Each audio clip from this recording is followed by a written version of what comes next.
Hi, it's Terry. I just had another one of those, oh God, Rick, I so miss you moments.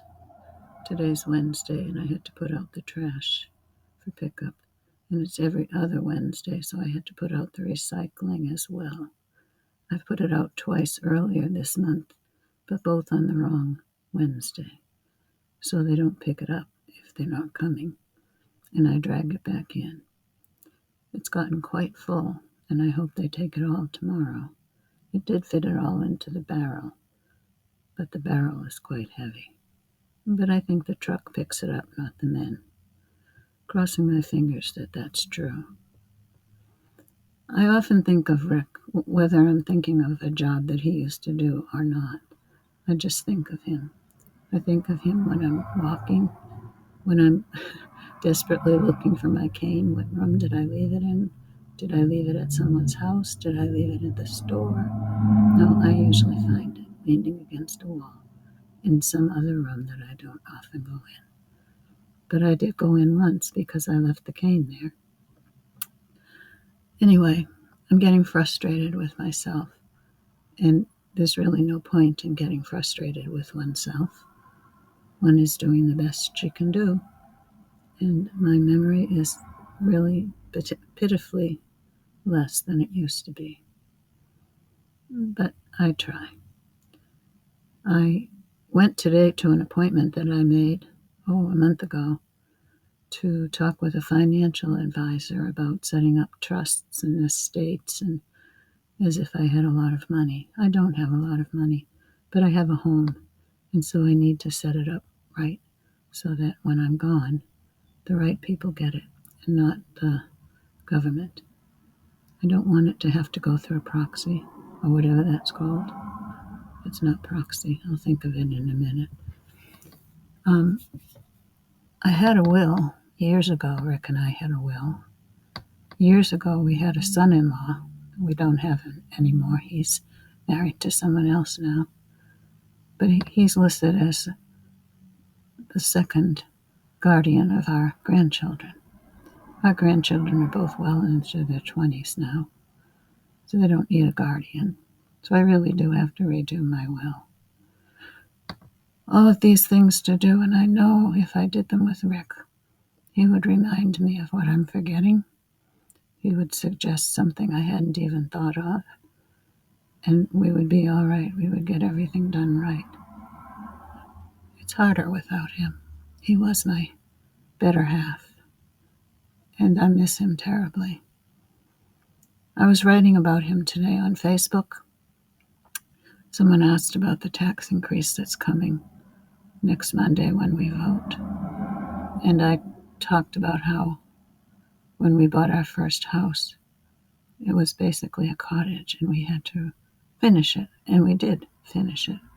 We could finish it because Rick had gone to a trade school, and he had so many skills. There were some licenses he didn't have, and he would have to call someone in with a license to oversee what he was doing. He would have to be their helper, when in fact he was a hard worker, more than a helper. But they had the license. He only had a license, I guess, for metal fabrication. I don't think it was a license, just a certificate. But that's what he had, and that's what he needed, and that's what supported us for the first 20 years of our marriage. And then I took over the second 20 years because he had seen me all the way through college to a master's degree, and even past a master's degree, a far distance from where I ever thought I would have gone when I was still in high school. But you can read about that in some of my earlier podcasts. I just miss him on days like today. I'm tired. I know I'm tired. I was up late one night this week for the town meeting. I've been busy here and there most of the week with friends and getting things done and paying bills. And I always feel good when I pay the bills. That's what I'm supposed to do, pay the bills. Rick did what he was supposed to do. Take out all the trash, do all the heavy work, do all the creative work. I just paid the bills. And I was lucky that I was able to pay the bills. I was lucky that I had someone who supported me through all those years of college. Not so much financially, that's not what I mean. I mean, supported me as a person with a goal. And my goal was to be able to support us in our second 20 years. And I did it. I did it with his help. And he was able to be home with our son and our parents who needed a lot of help in those last years. And he was there to do it while I was busy studying or busy working as a teacher, correcting papers at night, correcting papers on holidays, correcting papers on vacation weeks, always correcting papers. I spent a lot of time on each paper. I asked a parent once, how long do you think I should spend as a teacher on your child's essay? And she would say, well, he spent hours writing it. And I said, so how long do you think I should spend reading it and responding to it? And she said, well, I think at least a half an hour to give your good input. And I said, that's what I would like to spend too.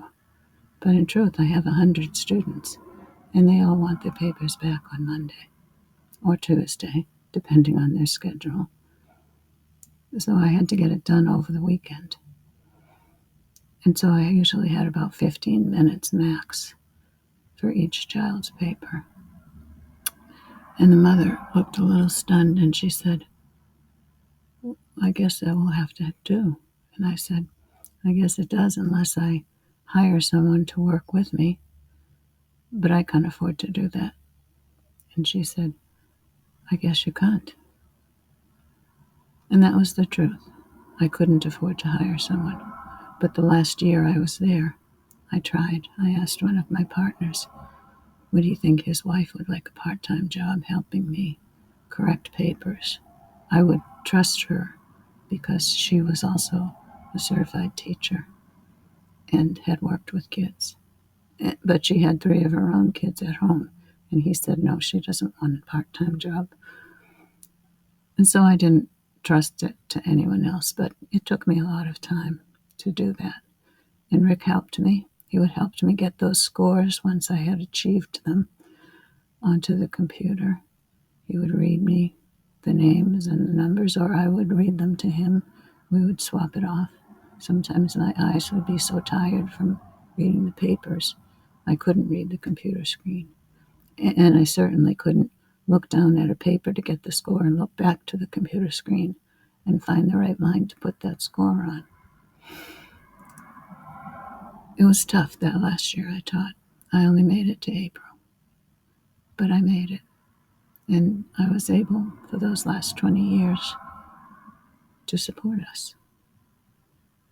Now, I can support us because I taught where I got a good pension. I taught in one of the strongest school systems in the state. I always said I couldn't afford to live where I worked, but sadly I couldn't afford to work where I live. I'm not sure I could have supported us for those 20 years on a teacher's salary here in town. I'm just not sure. And I didn't want to go beyond a teacher's salary. I did not want to be an administrator. Did that for 2 years. Not happy with that. Not liking being removed, that far removed from the kids' daily contacts. So I went back as quick as I could to the classrooms that I had left. And I was lucky to be able to do that. It was a big enough school system that there was room for people to optionally move around. And I was the one with the golden ticket, the K-8 certification with the special education certification. Can't get a K-8 today. Teachers today can only be certified for a minimal number of years, maybe a K through 2 or 3, maybe a 3 through 5 or 6, maybe a 9 through 12, but specifically in one subject area. You could teach more if you got more certifications. I had a certification for all 8 grades, plus kindergarten, plus nursery school, all subject areas, math and science and social studies and English, and health, and PE. I think I could do some of PE. And of course, all elementary teachers did art and music in their classrooms. If you were lucky to be in a school system that had art and music teachers at the elementary level, well, God bless them. That would have given the teachers more planning time, more correcting time, but most school systems don't provide that in the elementary years.